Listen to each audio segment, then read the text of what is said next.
What's up, family? Gerald the Bossman here. You're tuned into the Bossman Show on AM 1010, AM 1430, 1055 The King.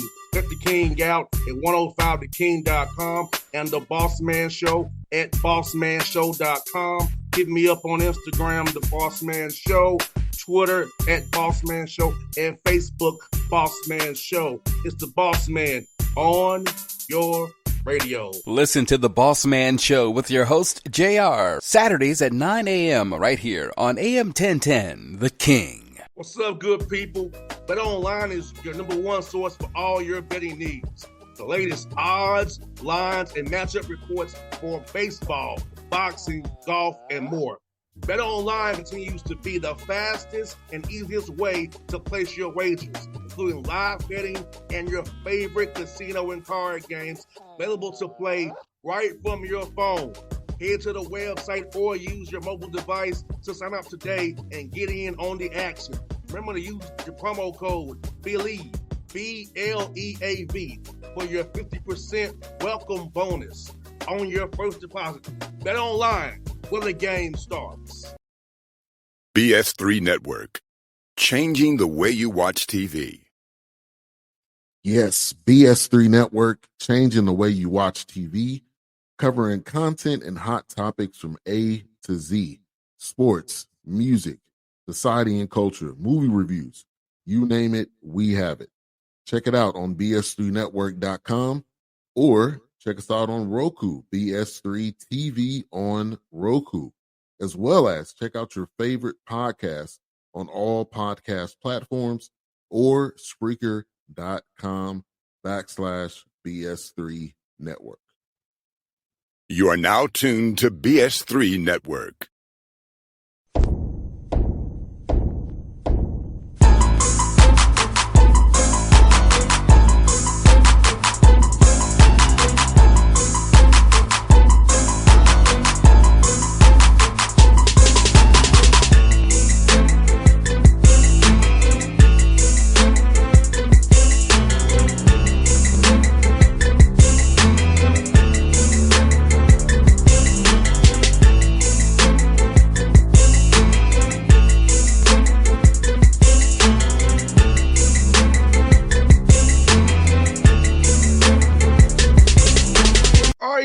Back on the Bossman Show, friend of the show, Coach Travis DeCuire with me on the Bossman Show. Montana Grizzlies out of the Big Sky Conference. Coach looking good over there in the background. All them in the background behind Coach, you see him. Hey, Coach, how you doing, man? I'm doing great, doing great. I'm trying to find a new way to get some more of these. Yes, sir. Yes, sir. Coach, I must ask you, man, can you believe this? You go into your 10th season already being head coach at Montana? No, they say time flies when you're having fun. I just think time flies no matter what. Yeah, you got that right, man. And, you know, in this business that you're in and that I've been a part of for years, 10 years is a long time to stand in one place. You know, talk about the administration and the people at the support staff who helps you because, you know, his business is fickle. Some guys get 2 years. Some guys get 3 at max. You've gotten 10, but you've won as well. But talk about that process as well, Coach. No, it's difficult. I think, you know, in my years as an assistant coach, right, I was 11 years as a Division I assistant coach on the East Coast in the CAA and on the West in the Pac-12. And you see a lot of good coaches come and go and a number of reasons, right? Obviously, losing does it. But even the ones that have won and created new expectations for themselves and their programs and then being asked to live up to that standard that they set. And, you know, the game changes. The industry changes, college athletics change, you know, probably as much these last 3 years as it had in the 20 years prior. So it's difficult. And I think the most important piece is to surround yourself with good people and people that have common goals and common values as you. For me here, administration's been great. The community's been great. I played here. So I think I had pretty good feel going into this of what it takes to you know, grow support and get the community behind you, but also the type of student athletes that you got to bring into a place like this to have success. So it's been a group effort, and I'm very appreciative of the support I've had from the president. I've had 3 presidents in my time here, really. but also my athletic director and the other associate ADs that helped me, make my dreams and aspirations come true. And what's great, coach, about it, you're good in football, you're good in men's basketball, so it all kind of translates to the community getting involved and getting that brand out there because the football team is doing great, you're doing great. Think about how Montana's becoming more of a national brand that's not just like Montana. Like, people know Montana's about winning, whether it be football or men's basketball. No, we've got a women's basketball coach that really should be in the Hall of Fame. Is probably more wins than any coach that's not in the Hall of Fame. And I was here in the early 90s as a player, and I remember sellout crowds, men and women. Volleyball had it rocking. And then shortly after I graduated in 94, football wins a national championship, and then the evolution of the athletic department began. And so upon my return 20 years later, you're looking at 3 or 4 programs that expect to win championships every year, at least compete for them. And so it's been special to be a part of. And coach, I'm curious, for you with the NIL and portal, has allowed you to get your hands on better high school players or better JUCO guys where the Power 5 schools are not looking at those guys. They want a certain type of guy. But you're able to get those JUCO guys for 2 or 3 years remaining, and those high school guys will get overlooked because they want more of a known commodity. We got to keep that a secret. Oh, okay, I got you. No, I feel that we have action at guys that may or may not be overlooked. I think we've got a couple really good freshmen this year that, in my opinion, could easily have been recruited Mountain West, Missouri Valley. And some of those schools looked at them, but they decided not to move. And when you look at what they took, instead, it was transfers. And I just think that nationally, everyone's trying to stay older. And I think that it's a lot easier when you have NIL money to recruit out of the portal. But for me, I honestly believe that if you recruit young men that you can't get a peer evaluation of and get to know, you can make a lot of mistakes. And I think COVID really showed that. We really had this thing going in the right direction. And then with COVID recruiting, some things just didn't fit. Some pieces didn't fit. The culture went the wrong direction. So it took us a couple of years to get it back to where we had it. And I feel we're there now. And so for me, yeah, the answer is yes. I think we do have an opportunity to pursue high school kids that we may not have or may just not have is a higher level of competition for those kids, and it's more like opponents for those kids. And so we'll continue to recruit high school kids. We've got 4 seniors on our team, and in a perfect world, we'll sign 4 high school kids and then replace transfers with transfers. 100%. And coach, like you said, man, I feel like getting to know somebody, building that relationship with them and their parents, not over a Zoom call or a phone call, but having that face-to-face touch point really helps you. Because even with me, and I evaluate interns, it was hard for me doing interns over Zoom for my show. But getting to know these interns personally now, I can pick the right people because people can present themselves on a Zoom call a certain way, but in real life, they're really not what they present on Zoom call. So I'm with you. And I feel like in this time, coach, where these guys kind of poach your guys to play for them, you have to kind of re-recruit your guys, but you bond with them. They love the culture. I'm likely to stay and leave and not take that quick money and get burned on the back end. But then I sit on the bench at a Power 5 school. Right. There's a lot of guys getting paid to watch games. And, I always believe time spent, right, tells a tale about anyone, any individual or a family. The thing for us when we've been successful is we recruited guys from our backyard that we had prior relationships with their community, right? Whether that's their AU coaches, their high school coaches, and maybe sometimes even their parents.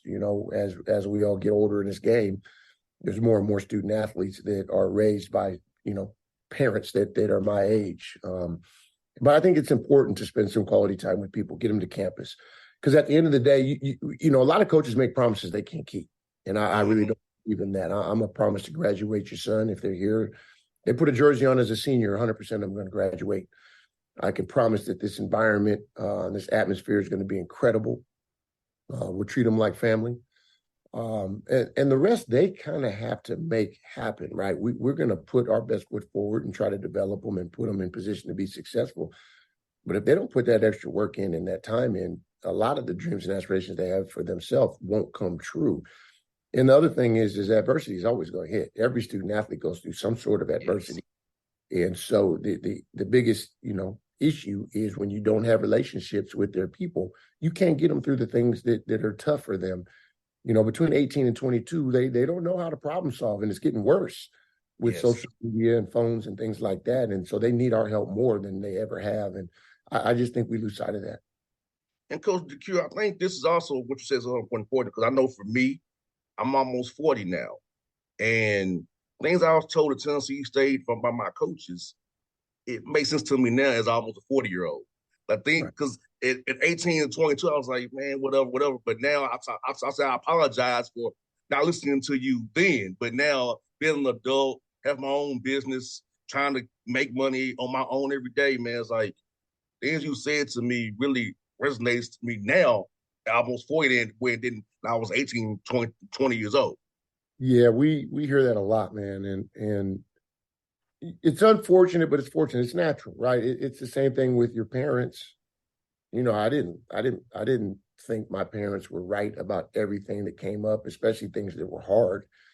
And so what I saw, at other places, I thought might be a better situation for me or a better answer in terms of how to progress through adversity. I tell my guys a lot, you might just like me right now. You'll love me later when you go through some experiences that will help you appreciate what I am doing. And that's when you have children, and that's when you have real responsibilities and you have to pay bills, and you don't just wake up in the morning and have a check in the mail from an athletic department or, a direct deposit from an athletic department called scholarship. There's going to be a point in time where you're going to have to go out and clock in. At least most of these guys, a few of them will be professional athletes, but even then, there's a level of responsibility. Some of these guys get sent home from playing places, and the light comes on, and they realize that accountability is real.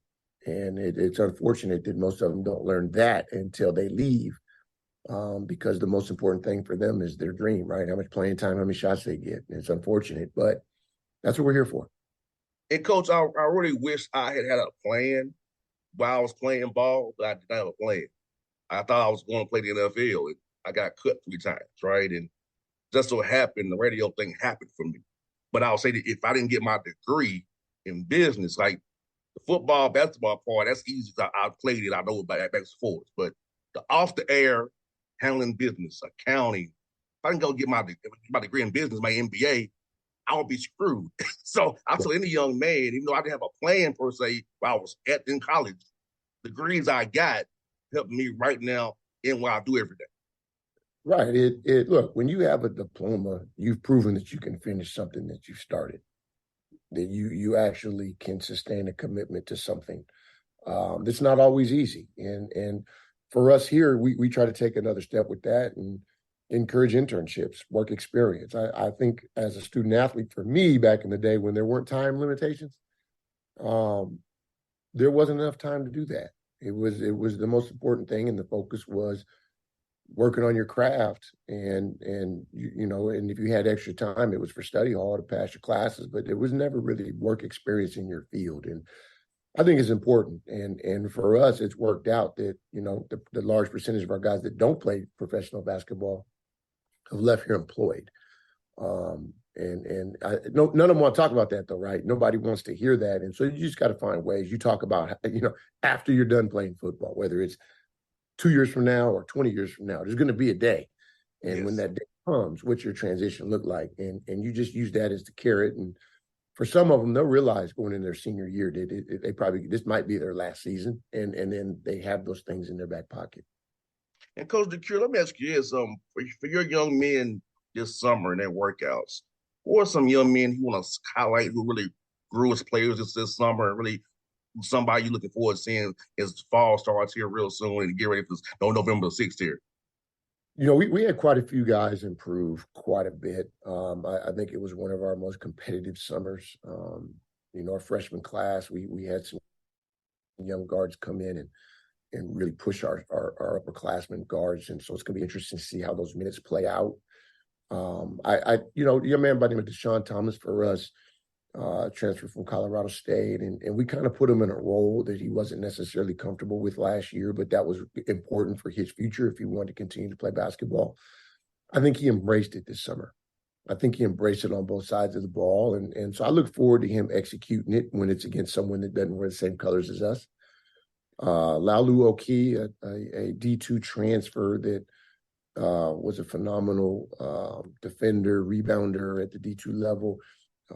Hit a wall early in his transfer last year as a junior. I think has really grown over the summer. But some of that started with the tail end of the season last year with opportunities and things like that. So I think our front line got better. We got a young freshman by the name of Money Williams that won a state championship at Oakland. Went to Oakland High School, same high school as Damian Lillard. He really hit the ground running. I wouldn't say that he was the most improved guy over the summer. I think he was the most impactful guy this summer. And so those three really jump out. And then the rest of our upperclassmen are pretty steady Eddie, right? Some of them didn't have a lot of room for growth, just, going into year 4, year 5. But I think we improved our depth with our transfer recruits. I think we got a little tougher with our transfer recruits. And so, we're going to create some expectations for ourselves this year. Coach DeCuire, as you all prepare for November the 6th, that how you gonna kind of play? Are you gonna do like? I know you have still some talent limitations still, but how do you see yourself going about trying to just run up to November the 6th, kind of go between team drills versus still doing skill work for guys and still trying to get it balance just right between individual and team stuff as you get ready to go into November here? You got to make time. I think for us, we're going 4 days a week. Rather than use all of our 4 hours, we save anywhere for 60 to 90 minutes for skill work, whether that's individual or groups. We're doing some group work in our team deals as well. But when you have as many new faces as I have, you can't ignore the team concepts because that's where you really win games, right? Especially on the defensive side of the ball. So just trying to balance it. Right now, it's about a 50-50 split in terms of player development and team concepts, terminologies, and things like that on both sides of the ball. As we progress and we start our first official practice on the 26th of September, you got more time. And then at that point, it probably becomes about a 70-30 split with team to individual stuff. But you always have extra time to come in the mornings and in the evenings to get individual work. I do think it's important to improve throughout the year. And film doesn't lie. So once you start playing games, I think that's your best opportunity for growth because you can show guys on film what it looks like and where their success is and where their failures are. And let's work on those failures and play to the successes. I believe that guys that play to their strengths win a lot of games, and so that's really the thing we try to push for. And Coach, I know your birthday coming up here in November, man. So I hope you get the win for your birthday for sure coming up here. And also, Coach, I'm asking you, man, like, when you're not coaching, doing great job helping, like, how do you decompress? I know, like, for me, it's big for me. I'm big on that, trying to get away from the radio a little bit and decompress. So how do you decompress when you're not at the school with these young men coaching them up, man? Family. When I'm in town with the guys, it's sharing my family with them, time together as a group, but a lot of time with my household. And anytime I get breaks, long weekends or, August vacation time, things like that, I go home to Seattle, spend a lot of time with my, the larger piece of my family. But really, it's family. I just think that that's the best way to decompress because that's really your stability. Now, Coach, are you excited for your Seahawks this year, man? Being from Seattle, are you excited for those Seahawks this year, man? I am. They worked under the radar last year. I think that's when it's the most fun, when nothing's expected of you and you overachieve. Now, obviously, there's going to be some expectations for that team a little more this year, but I'm excited to see what they get done. Now, Coach, I got one last one for you. How excited are you all in Seattle at the NBA's coming back most likely in 2 or 3 years? Because I feel like they up the Sonics. So how excited are you all to have with the Kraken now to see how they have the Mariners that have the Sonics pop coming back in 2 or 3 years, man, to boost Key Arena again? Well, Seattle's a sports town. The demand is high for basketball. I think people that follow it closely see that with Jamal Crawford's Summer League. The Summer League's always been good in terms of attendance and good players, but it's been great since the Sonics left. And I think that Jamal did a good job of embracing the absence of professional basketball and turning it into a positive for the community and sharing it with the community, right? But I think that that's a sign of what it would look like when we get a team back. So I'm excited to see it. Hopefully it's sooner than later. There's always rumors and expectations, and then things don't happen. So my fingers are crossed, but I'm not holding my breath. Now I got one more. I got one more for you, Coach. Now we hear a lot of the Hawks. We got Quinn Snyder, DeJounte Murray. So how much have you crossed paths with Quinn and DeJounte, them both being Seattle guys? Not a lot. I bumped into DeJounte a little bit, both from, south end of Seattle. So we know a lot of the same people. He grew up in some of the same areas I grew up. And so I followed him very closely. I actually recruited him to the University of California before realizing he really wanted to stay home, which was an incredible situation for him to be able to play for Lorenzo Romar. Quinn doesn't necessarily return as much. I think he's pretty busy in the communities that he's in. We went to the same high school, and so we share a lot of the same people as well. But cheering for both of them, enjoying the success of anybody from Washington, especially Seattle. No doubt, Coach. I definitely appreciate you coming on the show today, this morning, to chat with you, Coach. I'm wishing you the best luck this year in the big sky. Hopefully, we're talking in March after you go to the big dance, man. Let's do it. Appreciate you for having me. Anytime, Coach. Be safe, man. You do the same. All right. Okay. BS3 Network, changing the way you watch TV. Yes, BS3 Network, changing the way you watch TV, covering content and hot topics from A to Z, sports, music, society and culture, movie reviews, you name it, we have it. Check it out on bs3network.com or check us out on Roku, BS3 TV on Roku, as well as check out your favorite podcast on all podcast platforms or Spreaker.com/BS3 Network. You are now tuned to BS3 Network. What's up, good people? Bet Online is your number one source for all your betting needs. The latest odds, lines, and matchup reports for baseball, boxing, golf, and more. Bet Online continues to be the fastest and easiest way to place your wagers, including live betting and your favorite casino and card games available to play right from your phone. Head to the website or use your mobile device to sign up today and get in on the action. Remember to use your promo code BELIEVE, BLEAV, for your 50% welcome bonus on your first deposit.